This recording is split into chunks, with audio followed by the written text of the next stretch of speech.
Hello friends, आप देख रहे हैं डीटी के दिल दहला देने वाली कहानियाँ। तो चलिए बढ़ते हैं आज की कहानी की ओर। चारों तरफ अंधेरा ही अंधेरा था। अमावस्या की रात थी। नयन तेजी से गाड़ी चलाए जा रहा था। रोमा उसे बोल रही थी कि पहुंच जाएंगे ना, इतनी जल्दी क्या है। नयन ने कहा कि अभी कुछ नहीं बताऊंगा, घर चलो फिर इस रास्ते की कहानी बताऊंगा। लेकिन रोमा ने जिद पकड़ ली, मुझे जानना है क्या है इस हाईवे का सच। नयन ने रोमा को कहा कि बस इतना जान लो कि इस रास्ते में जो दिखता है वो सच नहीं छलावा होता है। इसलिए हमें ध्यान देना है कि कोई भी कितना भी जरूरतमंद क्यों ना हो, हम कार से नहीं उतरेंगे, ठीक है नयन। तभी अचानक गाड़ी के सामने बदहवास सी एक लड़की टकराई। लड़की शीशे पर हाथ दिखाने लगी। उसकी हालत बहुत खराब लग रही थी और उसके कपड़े भी फटे हुए से थे।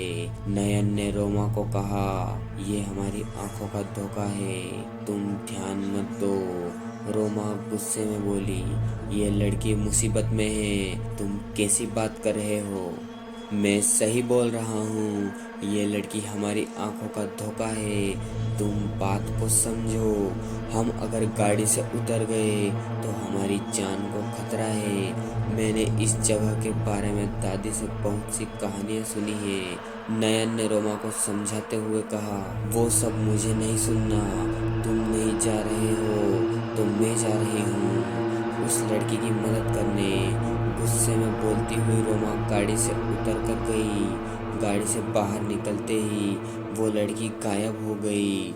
नयन ने कहा, रोमा जल्दी अंदर आओ। लेकिन तब तक रोमा को किसी ने दूर धकेल दिया। आगे देखा तो वो लड़की हंस रही थी। रोमा उठ नहीं पा रही थी। इधर नयन गाड़ी से निकल नहीं पा रहा था। लग रहा था कि कोई बाहर से गाड़ी को जोर से दबोचे हुए है। अब नयन का दिमाग काम नहीं कर रहा था कि क्या करें। रोमा रोते हुए नयन को पुकारे जा रही थी। तभी नयन को याद आया कि दादी ने उसे बताया था कि जब भी ऐसा कुछ हादसा हो, जब हम कुछ नहीं कर सके तो भगवान को याद करना चाहिए। उसने तुरंत अपना फोन निकाला और महामृत्युंजय मंत्र लगा दिया। फिर भगवान को याद करके जोर से गाड़ी की डोर को धक्का दिया। उसे लगा कि जैसे दादी उसके पास खड़ी है। वो जल्दी से बाहर निकला और रोमा के पास जाने लगा।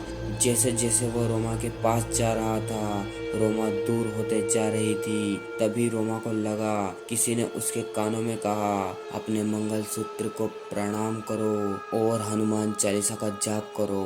रोमा ने वैसा ही किया। अब वो धीरे धीरे नयन के पास जा रही थी। दोनों एक दूसरे के पास जा पहुँचे। रोमा रोते हुए नयन से माफी मांगने लगी। नयन ने कहा, अब जल्दी से चलो यहाँ से। दोनों गाड़ी में बैठे भगवान का जाप करते करते दोनों उस हाईवे से बाहर निकल गए। नयन ने पीछे देखा तो दादी खड़ी मुस्कुरा रही थी। तो दोस्तों, आपको कहानी कैसी लगी कमेंट में ज़रूर बताएं। वीडियो को लाइक करें और चैनल को भी अभी सब्सक्राइब कर लें।